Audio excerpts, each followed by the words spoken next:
கிட்டத்தட்ட 5000 ஆண்டுகளுக்கும் மேலாக பல்வேறு இயற்கை சீற்றங்களை எதிர்கொண்டும் அதனால் எந்தவித பாதிப்புகளும் அடையாமல் தொன்மை உலகின் மர்மமான ஒரு சரித்திரத்தின் அடையாளமாக இன்றளவும் நிமிர்ந்து நிற்கிறது பிரமிடு. இந்த பிரமிடுகளை உருவாக்கியது யார்? என்ன காரணத்திற்காக இவற்றை உருவாக்கினார்கள்?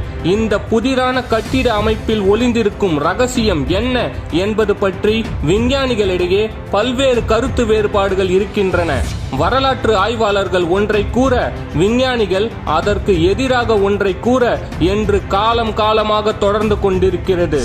பிரமிடு என்றால் பலரும் சொல்வது அது எகிப்தில் இருக்கும் ஒரு கட்டிடம். அதில் அக்காலத்தில் இறந்த மன்னர் போன்றவர்களின் சடலத்தை பாதுகாப்பாக வைத்திருக்கிறார்கள். மம்மி என்று அழைக்கப்படும் அவற்றின் உடல்கள் இன்னமும் கெடாமல் இருக்கின்றன. அது தவிர பல்வேறு புதையல்களும் இருக்கக்கூடும் என்பதுதான் அது. ஆனால் இவை மட்டும்தான் பிரமிடா?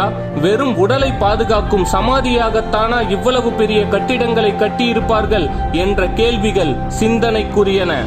இந்த வீடியோல நம்ம பார்க்க போறது பிரமிடோட மொத்த வரலாற்றையும் மர்மங்களையும் அதோட ரகசியத்தையும் தான் டீடைலா பார்க்க போறோம்.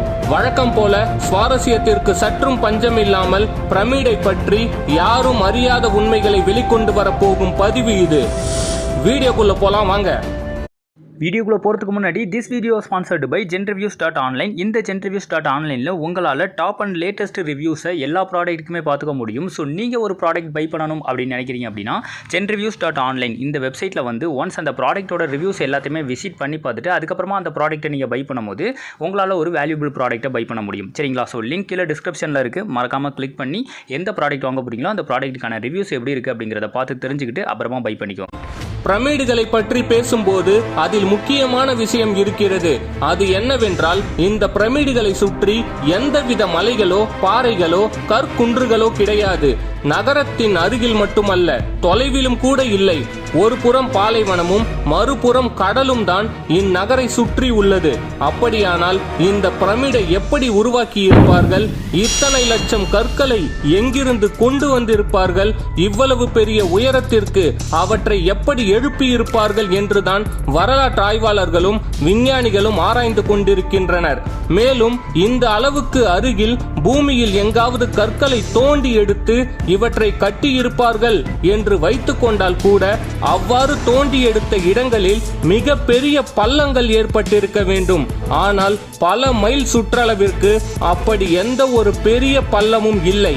ஆகவே எப்படி இவற்றை உருவாக்கி இருப்பார்கள் என்று இன்னமும் விஞ்ஞானிகள் மண்டையை உடைத்துக் கொண்டுதான் உள்ளனர். ஒரு சிலர் இந்த வகை பிரமிடுகள் மனிதர்களால் கட்டப்படவில்லை, மனிதர்களை விட பல்வேறு அதிசய ஆற்றல்கள் கைவரப்பெற்ற வேற்று கிரக மனிதர்களால் கட்டப்பட்டவை என்றும் கூறுகின்றனர். இந்த கூற்றில் உண்மை இருக்கலாம் என்று கூறும் ரஷ்ய விஞ்ஞானிகள் ஸ்பிங்ஸ் பிரமிடை போன்ற ஓர் பிரமிடு உருவச்சிலை செவ்வாய் கிரக பிரமிடுகளுக்கு அருகே காணப்படுவதாக கூறியிருக்கின்றனர். அவர்கள் செவ்வாய் கிரகத்தில் சைட்டோனிக் என குறிக்கப்படும் ஒரு பகுதியில் காணப்படும் பிரமிடு போன்ற அமைப்புகளுக்கும் எகிப்தின் பிரமிடுகளுக்கும் நெருங்கிய தொடர்பு இருக்கக்கூடும் என்றும் கருதுகின்றனர். கிமு 2700க்கு பிறகு கட்டத் துவங்கிய எகிப்தியர்கள் கிமு 1700 வரை பிரமிடுகளை கட்டினர். 3ஆம் வம்ச காலத்தில் யோசர் மன்னர் காலத்தில் 6 மஸ்தபாக்களை ஒன்றின் மேல் ஒன்றாக அடுக்கி முதல் பிரமிடு ஒன்றை கட்டினர். எகிப்தின் பெரிய பிரமிடுகள் கீசா என்ற விடத்தில் உள்ளனர். பெரும்பாலான பிரமிடுகள் நைல் ஆற்றின் மேற்கு புறத்திலேயே காணப்பட்டன. 2008ஆம் ஆண்டு படி இதுவரை 135 பிரமிடுகள் எகிப்தில் கண்டறியப்பட்டுள்ளன. எகிப்தின் மிகப்பெரிய பிரமிடான கிசாவின் பெரிய பிரமிடின் அடித்தளம் 52,600 சதுர மீட்டர்கள் பரப்பளவில் அமைந்துள்ளது. இது பண்டைய உலக அதிசயங்களில் ஒன்றாக விளங்குகிறது. முகட்டில் பதித்திருந்த சுண்ணக்கற்களும் கடற்சங்குகளும் காலப்போக்கில் விழுந்துவிட்டன அல்லது திருடப்பட்டு விட்டன. பிரமிடுகளின் மிகப்பெரிய பிரமிடான கிசா பிரமிடு 23 லட்சம் கற்களால் கட்டப்பட்டது. ஒவ்வொரு கல்லும் 2 முதல் 9 டன் வரை எடை கொண்டது. இந்த கற்களை எங்கிருந்து எப்படி இழுத்து வந்தார்கள், ஒன்றின் மீது ஒன்றாக எப்படி ஏற்றினார்கள் என்பது இன்னும் மர்ம முடிச்சாகவே உள்ளது. தற்கால எகிப்து தலைநகர் கெய்ரோவின் புறப்பகுதியில் அமைந்துள்ள கிசா பிரமிடுகள் உலக புகழ் பெற்றவை. உலகத்தின் 7 அதிசயங்களில் ஒன்றாக போற்றப்படும் பிரமிடுகள் மிக விந்தையான, இன்னும் முற்றிலுமாக அறிந்து கொள்ளப்படாத செய்திகளை உள்ளடக்கியது. 500 அடி உயரம் கொண்ட இந்த பிரமிடுகள் 2.5 டன் எடையுள்ள தனி சுண்ணாம்பு பாறை கற்களால் எழுப்பப்பட்டது. இவ்வளவு எடை கொண்ட கற்களை 500 அடி உயரத்திற்கு கொண்டு சென்ற விந்தையை வரலாற்று நிபுணர்கள் இன்னும் ஆராய்ந்து கொண்டுள்ளனர்.